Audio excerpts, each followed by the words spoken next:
Does there exist a reason to go into the committee of the whole? Okay. Special orders. 2014 SO38, motion to ratify the spring 2014 elections report sponsored by the Elections Commission. I'm going to pull it up on my laptop for you guys, so if you guys just hang tight.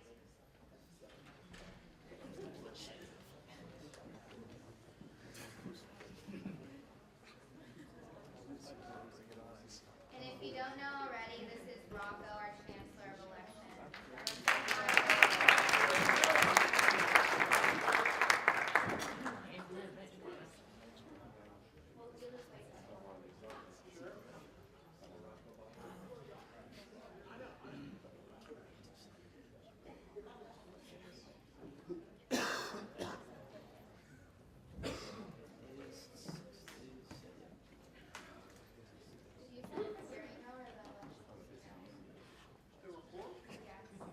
From the elections email. Should I do my, should I give my... I found it. Hold on 1 second.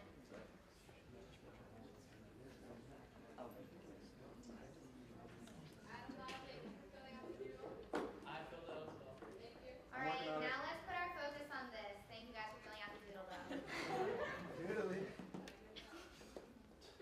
All right. Rocco? So this it is, the document that shook the world. This is the spring 2014 SGA elections report. So if you could, I can't read that up there. All right, so, and I can't read that either. SGA President VP, we had 20,500 of the student population. We did the numbers off of 20,500. So 17.69% of students voted for president and vice president, and 18.1% voted for student trustee. So it was an average of 18%. As you can see, Ellie Misk and Gabrielle Cook won 1,304 votes. Vinayak and Jacob won 1,157 votes. Savannah and Josh won 474. Stefan and Amanda won 412. William and Daniel won 221. Shannon and I gracefully won 8, which still was better than Seth Perkins and Isilda won 7 votes. So yes, as you can see, we were the only write-in campaign, which wasn't even a campaign because I'm not legally allowed to do that. But so if you continue down, we'll get to the vote after. Emily won 1,283 of the student trustee votes. Sarah won 1,061. Diego won 746. And Lucas won 455. So if we go down through the complaints, of which there were many, we have, this was actually the first complaint we received on February 26th, that it was from candidate fellows that William, candidate Zemitis, posted a picture of his nomination forms on a social media outlet prematurely, thus falsely accepting or announcing his candidacy. So we suspended him for 24 hours beginning from when campaigning started. So candidate Hurlitz submitted a complaint against the DMC ticket that they utilized songs in their campaign videos that they did not own. We basically said that they needed to put in the description of the videos that they did not own the rights to the song. Candidate Misk and Hurlitz both submitted complaints against Seth Perkins and Isilda that they were using sexist language while talking about another candidate, as well as using outside funds from an area government account to give out prizes while campaigning. I think we all know how that turned out. We suspended them indefinitely until the results of an audit were complete, and once those results were complete, they were swiftly removed from the ballot. Candidate Von Leuven-Smith and candidate Hurlitz just submitted a formal complaint that candidate Misk was seen in CD&C using a 10% off coupon with her purchase order. It was taken into account below. Candidate Hurlitz submitted a complaint against the DMC ticket for vandalism of university property based upon the attachment of several posters to academic buildings using duct tape. Candidate Hurwitz also submitted a complaint about the vote DMC messages on individual whiteboards outside of rooms in the CHC, including those of candidate Hurwitz and Aziz. Also, flyers were torn down. If you keep going down, there was a complaint against the DMC ticket. They're accused of placing flyers underneath the doors of residents in Washington Hall. Candidate Hurwitz also questioned the ability of the DMC ticket to purchase and use such large amount of full color and color paper posters, full size and poster size. Picture evidence was provided.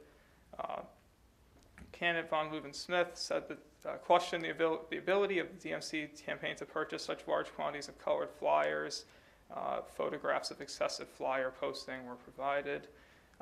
Candidates Cook and Misk accused candidate Hurwitz of using an iPad to unduly coerce people into voting.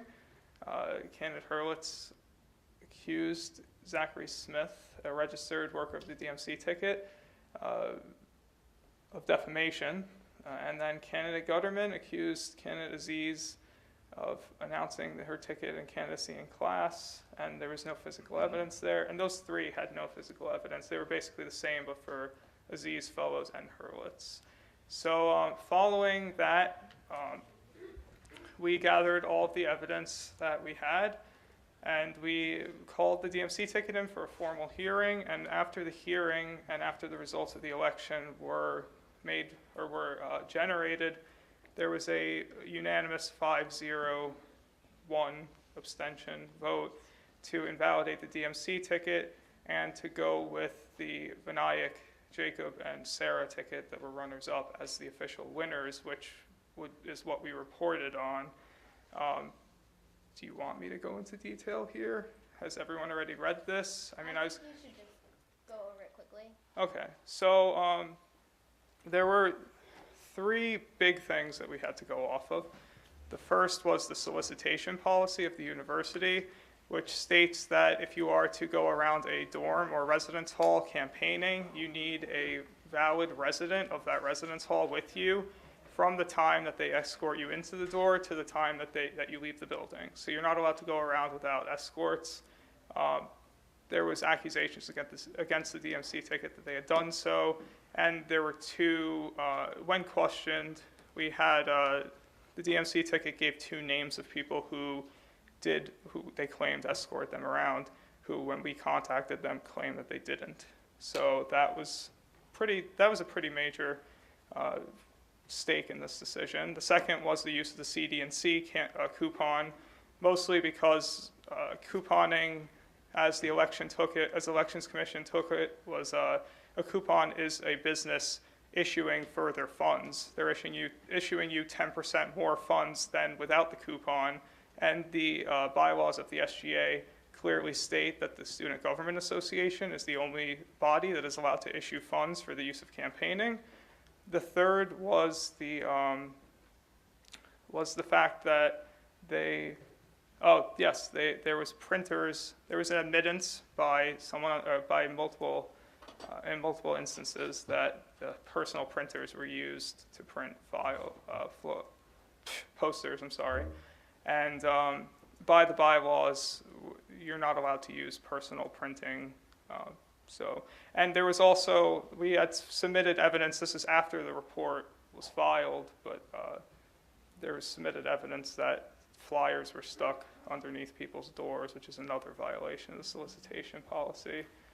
And I think that it's really important to realize that the reason that we came to this decision was because there were these allegations and evidence to support the allegations, and also the second place ticket had 0 active or filed campaign violations against them.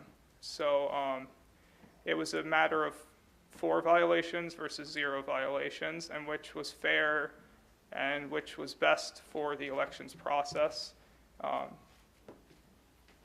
wrote something, if you want me to do that. I think so we all signed this, obviously all of the entire commission validated or signed this result or report to send to you. But so good evening, senators, and thank you for inviting me here today to speak on behalf of the Elections Commission.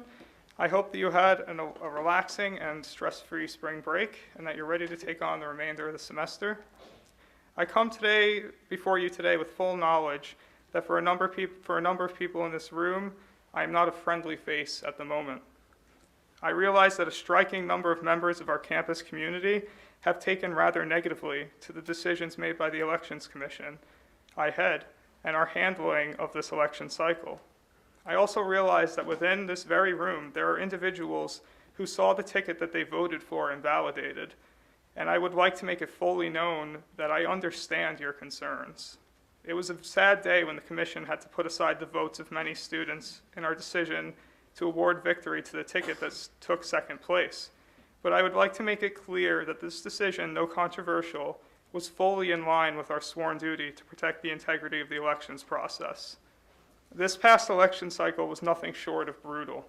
The Commission handled 15 formal and countless informal complaints towards candidates, suspended a ticket from campaigning before campaigning was even allowed, per the bylaws, extended the voting time frame, and even placed an indefinite suspension on a ticket that ultimately led to its removal. Alone, any one of these occurrences would be troubling, and speaking from prior experience on the Commission, would be unusual to say the least. Thus, the occurrence of so many problems and issues in this election cycle, particularly the 5 violations of the SGA bylaws incurred by the winning ticket, demanded action. The Elections Commission saw 2 roads ahead of it. The first, while much easier to our schedule and my email inbox, would have been to follow standard procedure, to declare the DMC ticket, despite numerous complaints against it, the winner by popular vote. However, this route would have meant disregarding the bylaws that we were sworn into office to protect. The second, and the path we ultimately chose, was to crown the runner-up, which lost by a close margin but campaigned with no flagrant violations of election procedures. In doing so, we did have to put aside many votes of the student body, and I apologize for that. But we did so to uphold the bylaws of our Constitution, to protect the foundation of the integrity of this SGA body. Now, since the election results were made public, I've seen an unfortunate amount of false information being spread across campus. There have been letters stating that a single coupon led to the invalidation of a ticket, which is blatantly false.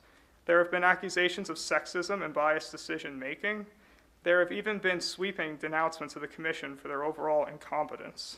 I must say I'm disappointed in the reaction by our campus, and we as a Commission are offended by the criticism of our competence and integrity that has been put forward. I would also like to dispel any further rumors. Our actions as a Commission were not rooted in bias or sexist beliefs, nor were they based on any one isolated event or incident. I supervised each and every debate and conversation amongst our Commission, and gender and other personal factors never played a role in our decision-making, I can promise you. As a matter of fact, a number of our commissioners voted for the DMC tickets themselves. The fact of the matter is that these candidates were disqualified because they participated in unfair campaigning practices that were clearly delineated and understood by the candidates as unacceptable under the SGA Constitution. For the Commission to allow this blatant disregard of the rules would require us to shirk the duties we were appointed to carry out. When this Commission was sworn in, we were entrusted to make decisions to ensure the validity and fairness of the elections process in accordance with the SGA bylaws. Some of those decisions came easy and with commendation. For instance, the Commission was applauded for extending the voting period an additional school day to comply with guidelines and encourage the greatest possible voting turnout. Other decisions were instead met with criticism, like our decision to invalidate the DMC ticket. But this criticism does not make our decision any less in line with our duty. You see, when this body appointed the Elections Commission, you put full faith in us and in me as the Chancellor to lead this election in a fair and unbiased manner. You trusted us to respond with tact to alleged violations of campaign procedures, and we did this duty in responding to 15 formal complaints. You trusted us to oversee the adherence to elections guidelines, and we did this in our duty. We did this duty in our removing of a ticket from the ballot just days before voting began. You trusted us to do our duty, even if it coincided with making tough and controversial decisions. This vote in confidence in us and in me does not mean agreeing with every point or decision made. It means viewing our actions as what they were. an extension of our duty to uphold the guidelines set forth by this body. So I ask you tonight to do your duty, to do what's necessary for our campus. Tonight, I ask you to validate the election results and put an end to this unfortunate election season. What example, after all, are we sending our community if we simply call for a new election and allow the same ticket that showed a disregard for the rules to run again and represent this campus? Leave that up to the judiciary. It's not our place. As Abraham Lincoln once said, let us have faith that right makes might, and in that faith let us, to the end, dare to do our duty as we understand it. Tonight, I speak on behalf of the Commission in saying that we have done our duty as we understood it to this organization and to the principles and practices that guide it. Despite the difficulty of the situations we faced, the Commission did what we felt was right, given the evidence presented to us, and we stand by our decision. Tonight, I ask you to stand with us. Thank you.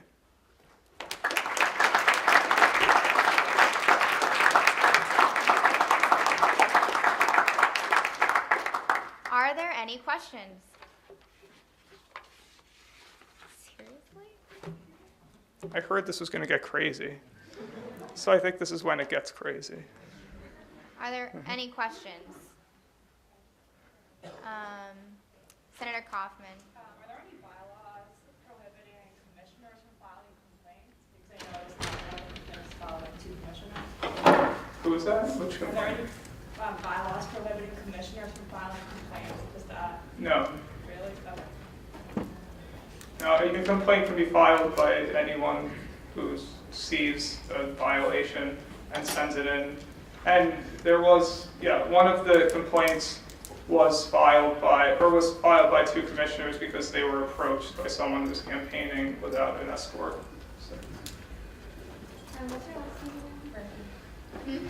Okay, Senator Murphy. I just have a quick clarification question. At the beginning of election, I assume everyone signed something and it was really clear, or what you didn't just send them to the bylaws and then agree to that. It was pretty straightforward. Do you want to say what's on it? So this is something new that we did this year, just because there were 6 tickets, and we wanted to make sure that before the campaigning began, everyone had a full understanding of the rules that were set forth and the consequences of the rules. So each candidate was asked to sign this before they could be an official candidate and start campaigning. And it says, the signing of this form indicates the understanding and agreement of not just the candidate who signs, but of their entire ticket and campaign staff, including any students or individuals involved in a campaign in any official manner. It goes through the process of registering campaign workers. The complete review and agreement to the terms of this form serves as the first and only warning as defined in the bylaws. Violation of any election commission policy is grounds for immediate suspension at the discretion of the Elections Commission. Candidates are not considered active until this form is signed. And campaigning materials must be purchased using funds allocated by the Elections Commission. No candidate may produce materials using the supplies or resources of the offices of the SGA, RHA, Area Government, House Council, or any other campus organization or associations. I understand that all campaign materials, both physical and digital, must be approved by the Commission prior to that being made public. And it goes over the formal complaint process, and it is, again, we did this and we have ones from every single person who's campaigning, just to make sure that they knew basically that, because there are 3 steps that the Commission can take. They can warn a candidate, suspend a candidate, invalidate a candidate, or invalidate an entire election. And this was to serve as no warnings after this point. We'll move to suspensions and invalidations if necessary. Does that answer your question? And then just to clarify on that, the trustee had to sign separately than the... Yes, they did. Okay. Any other questions? You can question why they made a decision, anything on this report. Is this elections report just for us, or does everyone on campus see it? No, well, it is sent out. I sent it out on election night to the Speaker of the Senate and to other officials within the SGA and other organizations on campus, but the SGA did upload it to their Facebook page, and am I correct? They did upload it. So it was made it's not a private document by any means. Yeah, we uploaded it to the page probably like a minute or so after Yeah. he sent out the report to all of the candidates. Yeah, Senator Elo. I'm not sure, but what exactly is the problem that's going on here? What's the problem? Yeah. Well, the problem is that So the winner or the election reports came out and this, the DMC ticket, which is Ellie Miss, Gabrielle Cook, and Emily Devaney for trustee, won by vote, Yeah. but did not win in our report because of the violations of the bylaws. So in that case, we invalidated their candidacy, and thus the second place winner was awarded.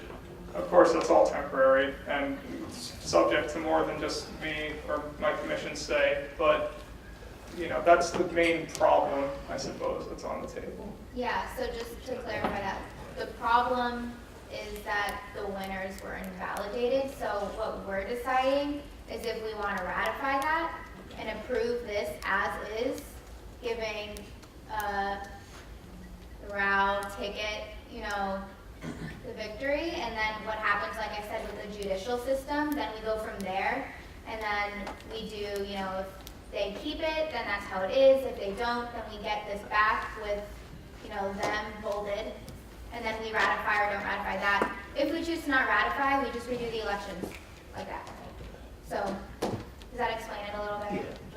Okay. Yes. Yeah. So when these complaints are filed by candidates, are the the people that the complaints are filed against, are they notified, and do they have like a opportunity to defend or like to? Yes, they are.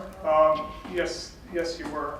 We had a hearing the night of the election because the amount of complaints that came in against the DMC ticket within about a 48-hour period was so drastic.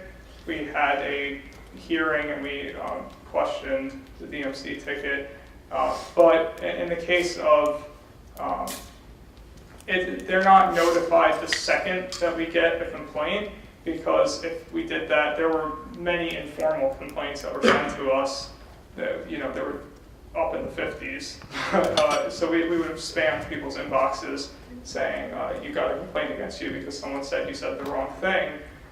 So we did notify people when there were serious allegations against them, and we asked that they were come in, and we had a separate hearing with the Perkins ticket as well.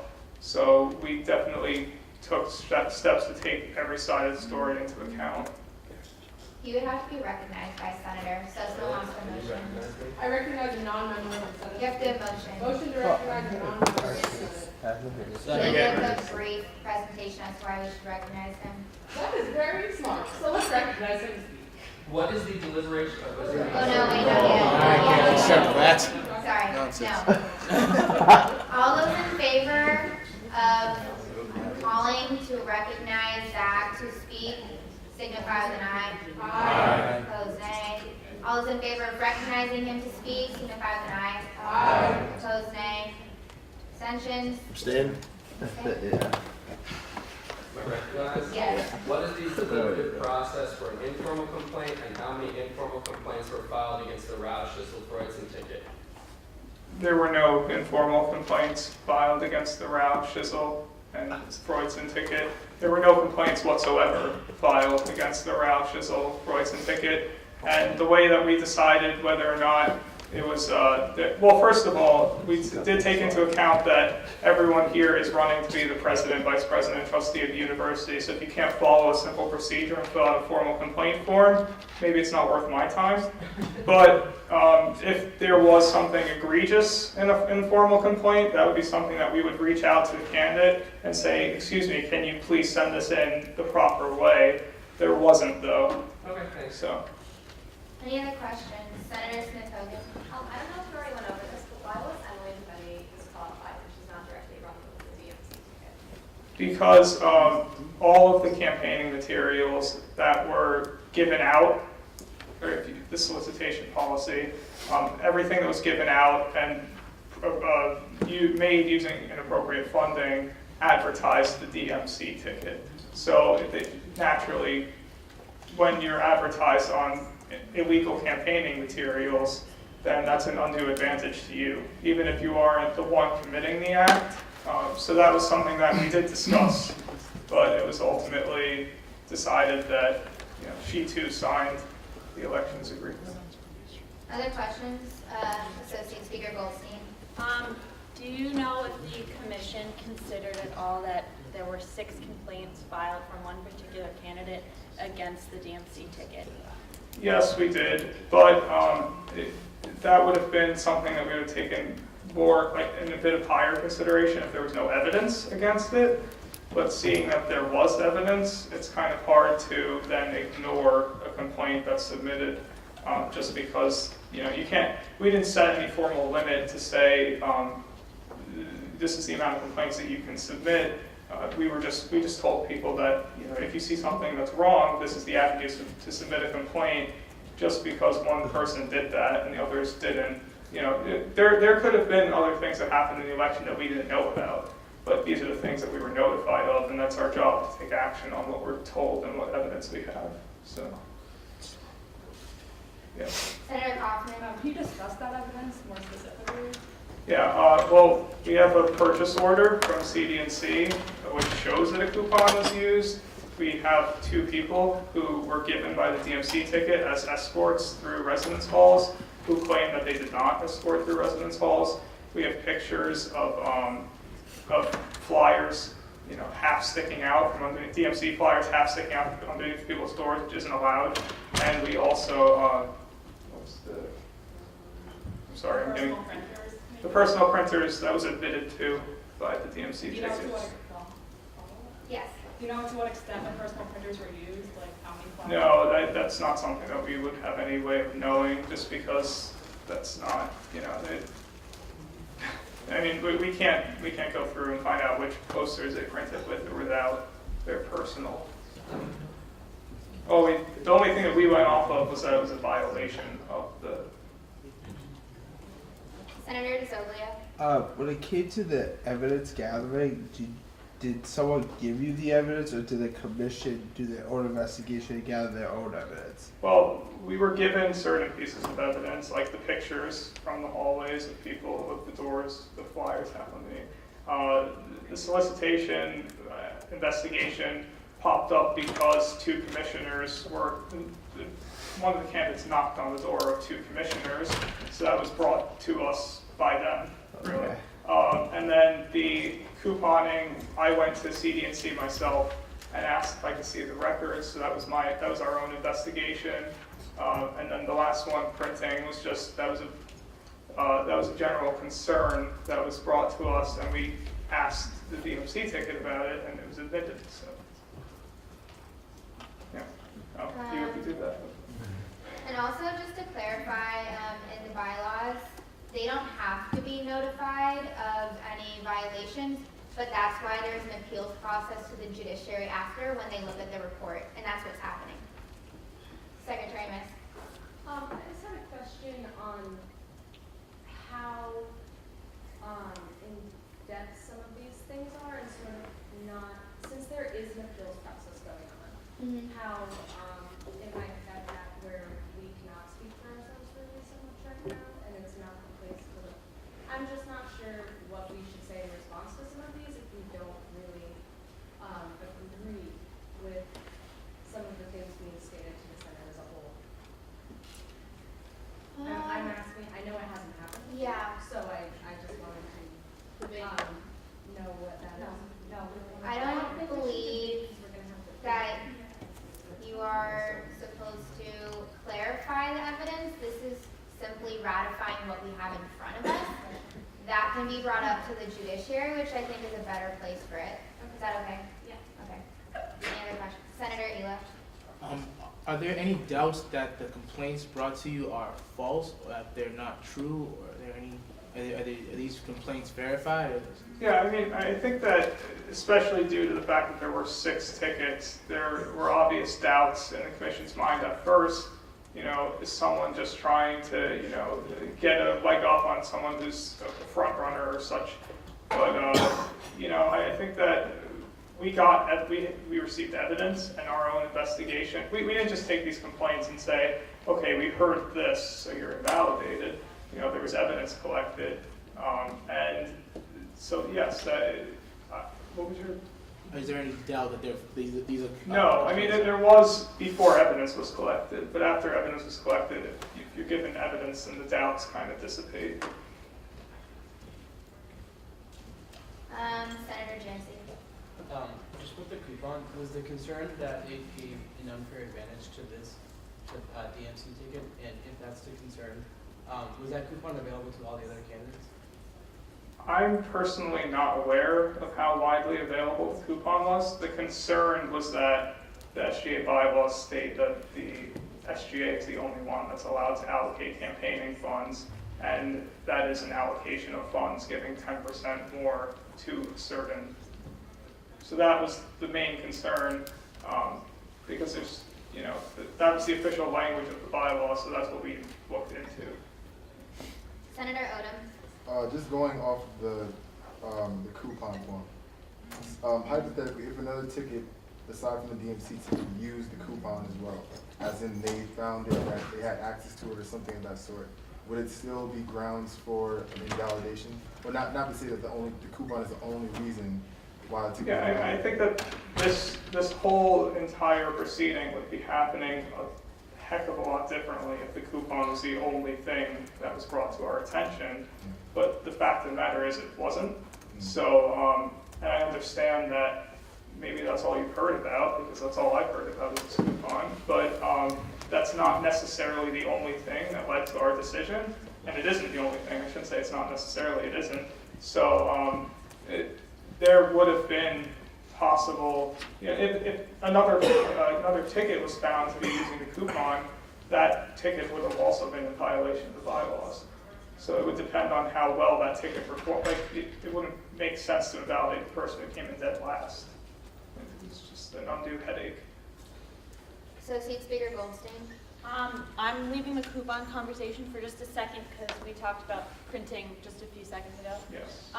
Since it was confirmed upon questioning that the DMC ticket used personal printers, do you think there's a possibility of other tickets using personal printers that could be confirmed upon questioning? Sure, but that wasn't brought to us.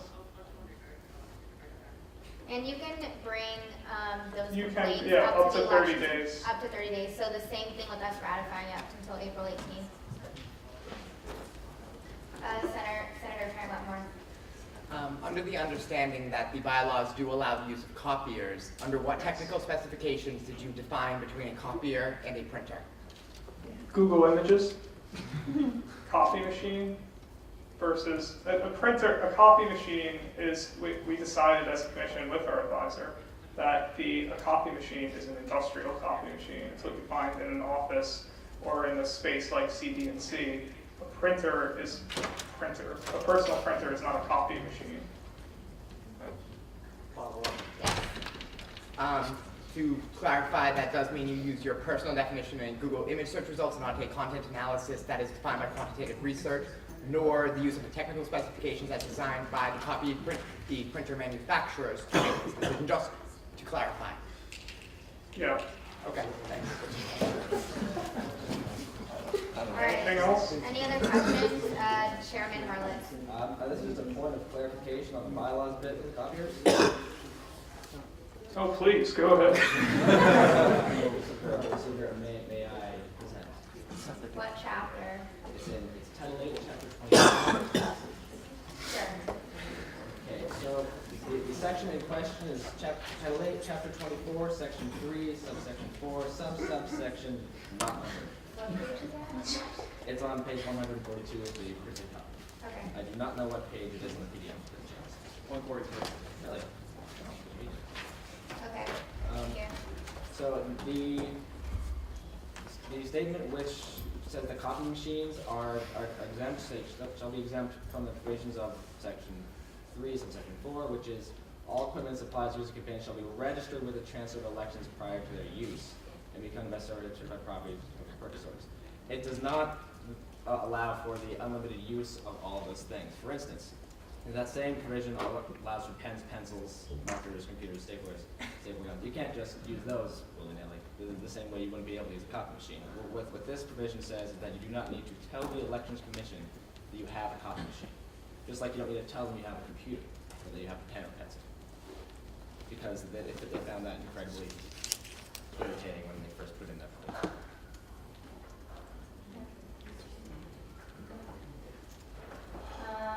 Any other questions?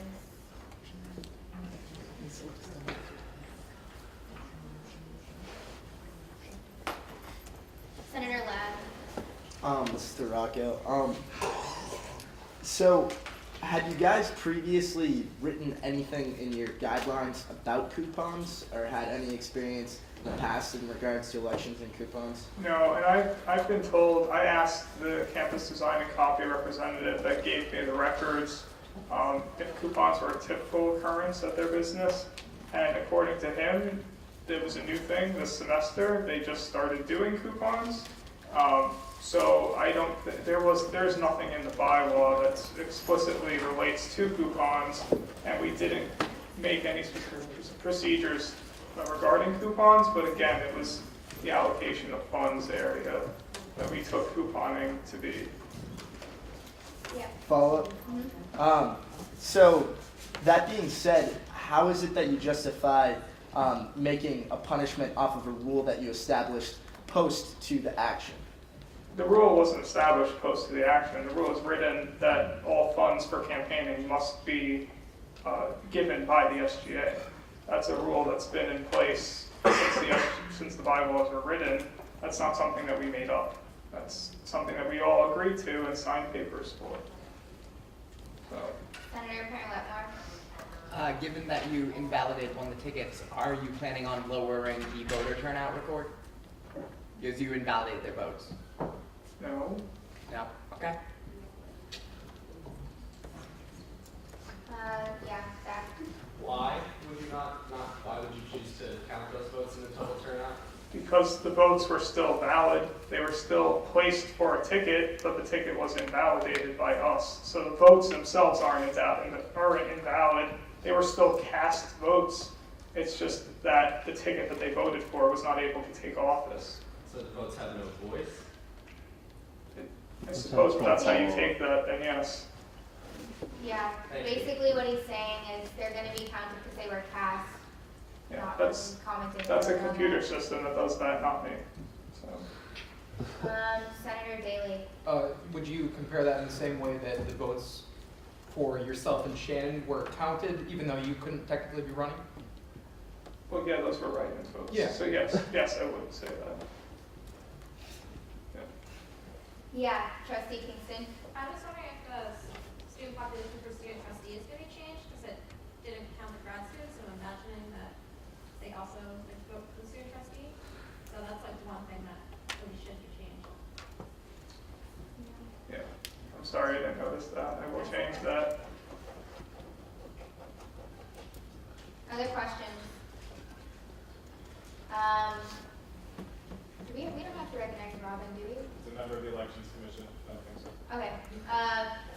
President, whatever your last name is, I forget.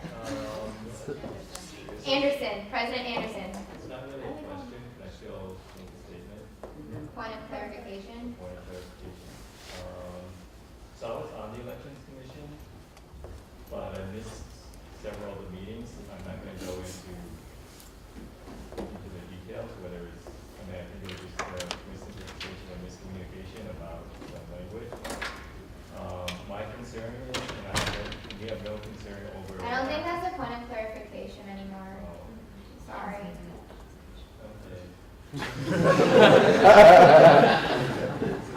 I'm sorry. But that is something that you can definitely bring forth to the judiciary when that case happens. Or in a debate. That is true. Senator Letmore. Actually, a good question clarifying the procedures, a point of procedural inquiry. Is Rockwell allowed to recognize Robin to speak, as Robin is part of the Elections Committee, and this is a presentation by the Elections Commission. Let me check.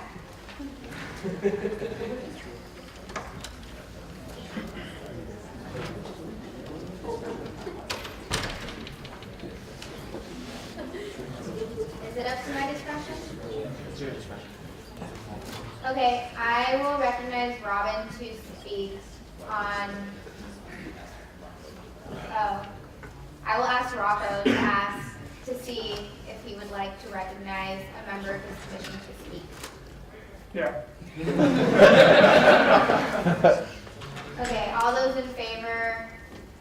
Never mind. Okay, do you want to come up here?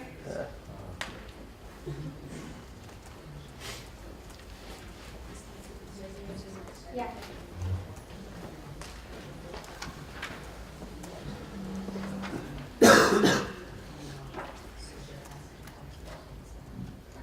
Okay, so like I said, I was on the Elections Commission. My only concern is really with the student trustee and not with the SGA officers, and I think that's where some of the miscommunication happened.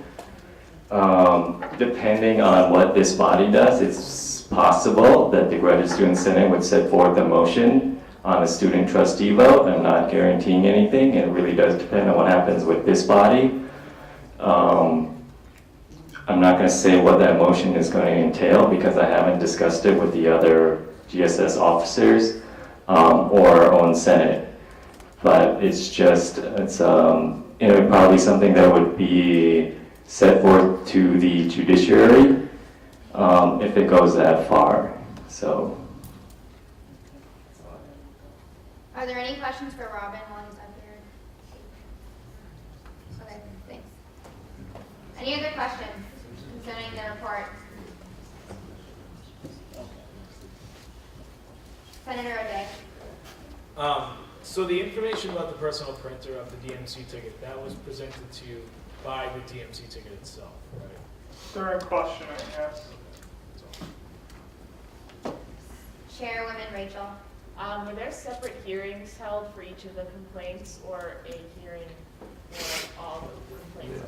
No, due to the fact that all of the complaints were submitted in such close proximity to the end of the elections, we decided as a commission it would be best to invite for one hearing and to discuss the multiple allegations that were brought against which we did. We discussed each of the allegations. Questions?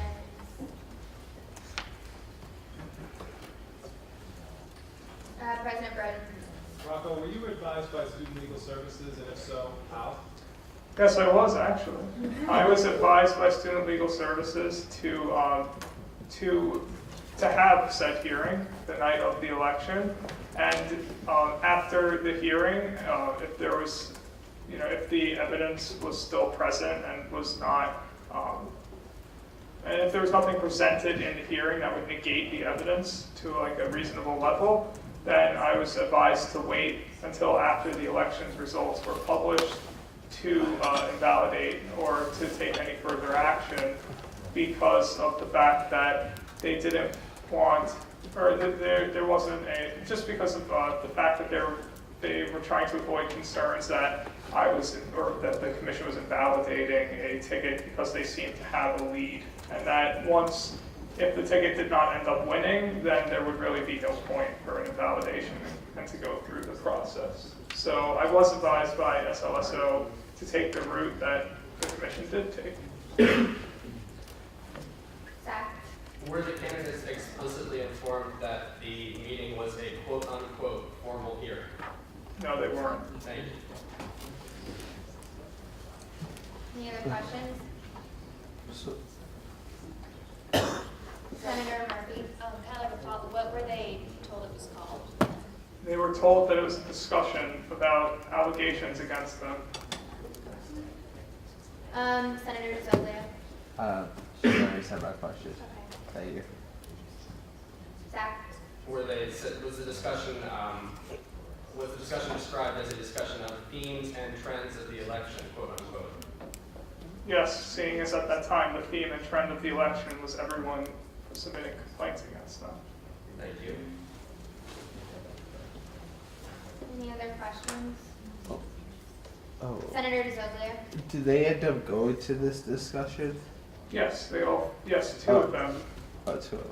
Can you clarify which two? Gabrielle and Ellie.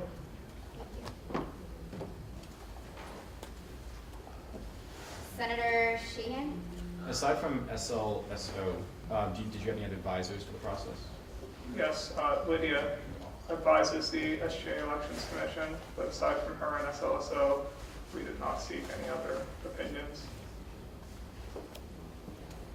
Actually, follow-up, is it possible to tell us what they said, or is that private? No, I'm not going to tell you, because Lydia didn't make any statements towards any candidates. She just advised us to do what was laid out in the bylaws. So that's all that. Yeah, Lydia had nothing to do with Lydia this. just points out things in the bylaws and makes sure that all Lydia does is make sure they're following the procedures outlined by the bylaws. She doesn't like sway anything. Yeah.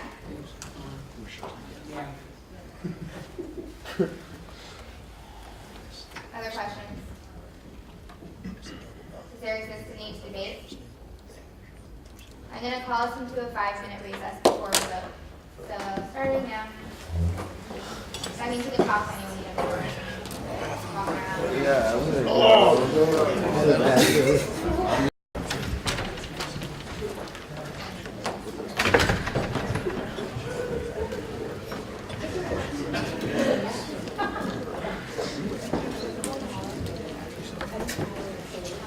We'll just wait for a couple more to come in.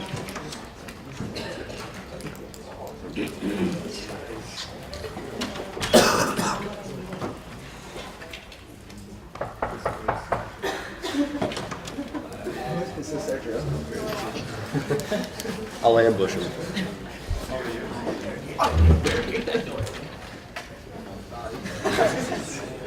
Door. It's always been locked. All right, so upon this meeting back to order at 9:38 p.m. And I just want to re-emphasize what we are doing by ratifying or not ratifying before any motions to call or pass or not pass. So if we ratify the election commission's spring 2014 elections report, we are affirming the results of the decision as is, allowing for other processes to take place, including the petitions for the judiciary to go through. And at that point, if the judiciary overturns it, that will allow us to take another look at this with the MISC ticket, the DMC ticket, and then we'll have another option to ratify or not ratify. If we do not ratify this, we are starting a new election.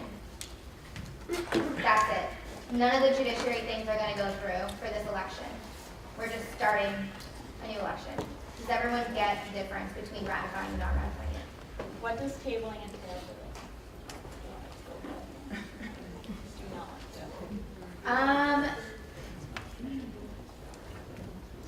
He knows. It is. What does tabling entail?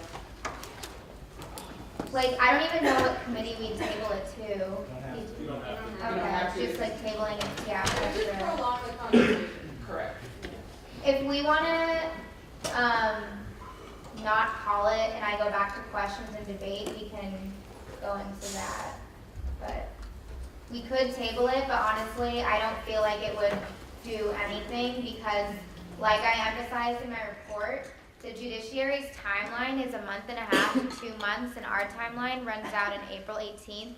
So tabling it won't really do much, to be honest. Senator Kelly. So the judiciary wouldn't even be able to address the appeal? No, the judiciary, wait, if it was tabled? If it was tabled. They can't clarify. Yeah. We have to vote on it within 30 days. Yeah. If we don't, then we do the election. Yeah. Let me make this. Because if we don't vote within 30 days, we basically didn't ratify it. So that would include starting a new election in 30 days. Lydia? So just want to clarify that. Whether we table it or not, we have 30 days to vote on this election report. So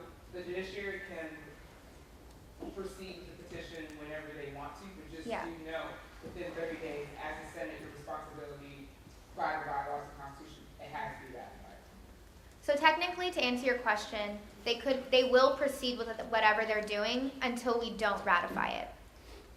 So if we're tabling it, they're still going to continue with what they're doing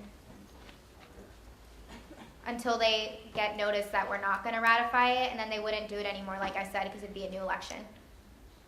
Senator O'Day, do you have something? I did, but I do not anymore.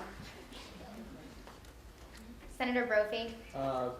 Point of information, so if we vote to ratify this, we're saying that the election commission did its job correctly as the bylaws entail, right? Not necessarily that the person who won is who we think should be president, correct?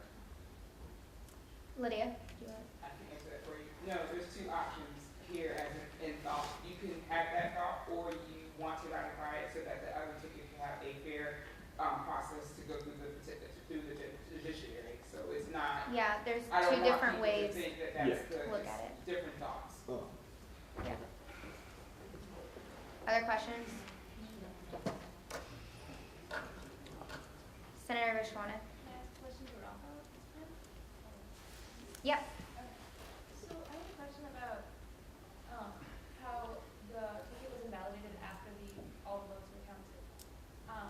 Seeing that the complaints were filed before the end of the election, has the Elections Commission ever thought of invalidating the ticket before the election results have been released, and returning the votes to the students who had voted for the invalidated ticket so they could re-vote? Well, that actually isn't possible. Per the SGA bylaws, once a vote is cast over the online system, it cannot be retracted or changed. So that was certainly a thought of ours, but that's not possible given the bylaws, which is another reason why we chose to do it following the election.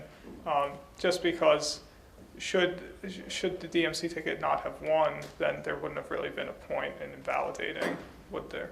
So it just wouldn't have made much sense. But there was no option to let people recast their vote. So basically what he's saying is if they had come in second place, they could invalidate them if they wanted to, but it wouldn't have changed the results of the election. Yeah, we were really So just, if we that were, was the case. we were concerned that if we were going to take a step as drastic as invalidating a ballot, that it had to be because they got an advantage out of violating the bylaws, and if that advantage had to have been winning. Other questions? Senator DeZoglio? These complaints that came in, how many days before the election they were given to you guys? It was all within 48 hours of the election ending, so it was in the last 2 days of voting. Follow up? Yeah. Is there a possibility that you guys could have basically filed that validation before the election, after the complaint came in, so this situation wouldn't have happened? Well, I mean, in order for someone to have been removed from the ballot, the standard process is that they have to be removed from the ballot 48 hours before voting begins. So even if we would have invalidated them, they still would have been a valid option to vote for. So it would have seemed kind of contradictory to let people still vote for an invalidated ticket. The decision that we made to invalidate the ticket didn't come until after the election results. We didn't even start this. We made the decision after the results had been generated. If that does that make sense? Yeah. Okay. Senator Tate? Why was the DMC ticket not notified that it was a formal hearing when they were called the night of the election? Well, There's actually no definition of a formal hearing in our bylaws. Okay. Yeah, I looked it up. Okay. Yeah, there's no set definition. A formal hearing could be a phone call or whatever. It's up to the discretion of what the Elections Commission considered a formal hearing because it's not defined. Another thing we should probably look into. Zach? Point of clarification, that wasn't the question though. The question was why weren't they notified that it was a formal hearing? Well, I mean, in the elections process,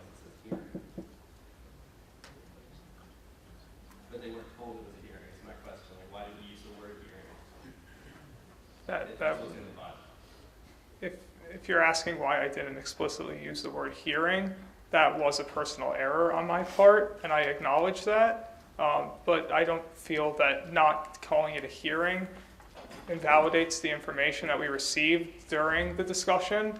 And if the point here is to say that if it was a hearing, then they would have answered differently, then that would have been lying. It's not the point at all. Well, then that's. Well, I'm gonna rule that in dilatory, 'cause that's not part of the question. Sorry. Any other questions? Does there exist a reason to debate? No. No. Are there any points or motions on the floor? Senator Chen. Motion to call special order? Second.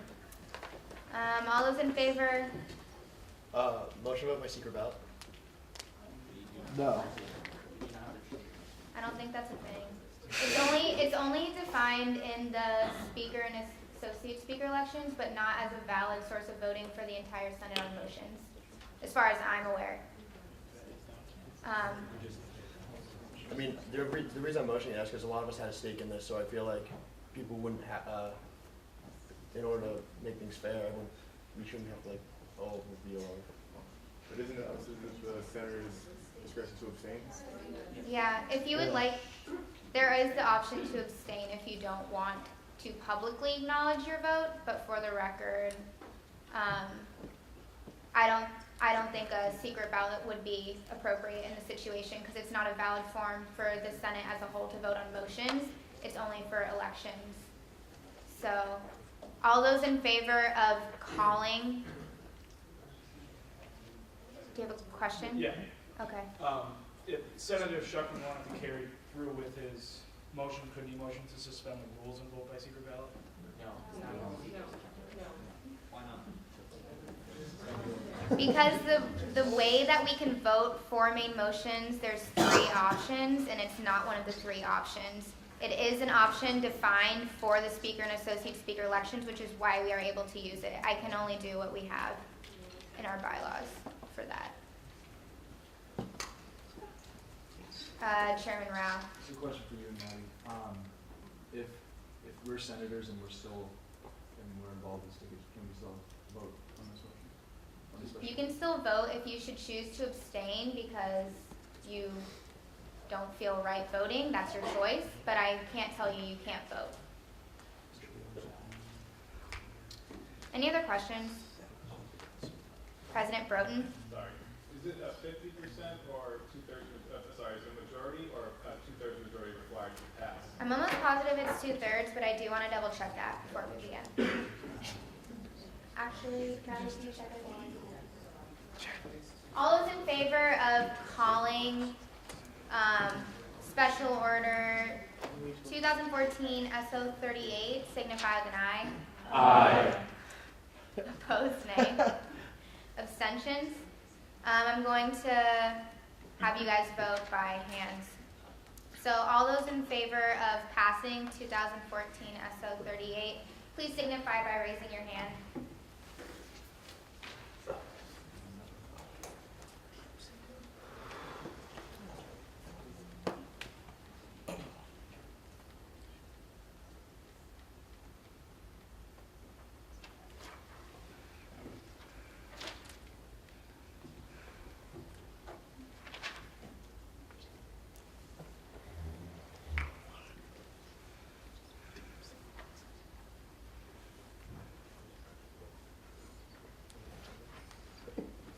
In favor.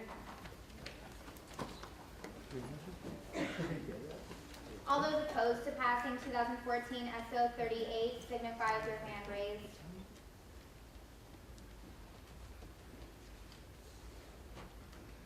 Zero. Abstentions?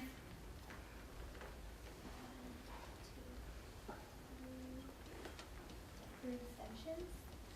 Okay, so 2014 SO 38 passes with 41 to 0 to 3. Unfinished business, main motions, none. New business, main motions,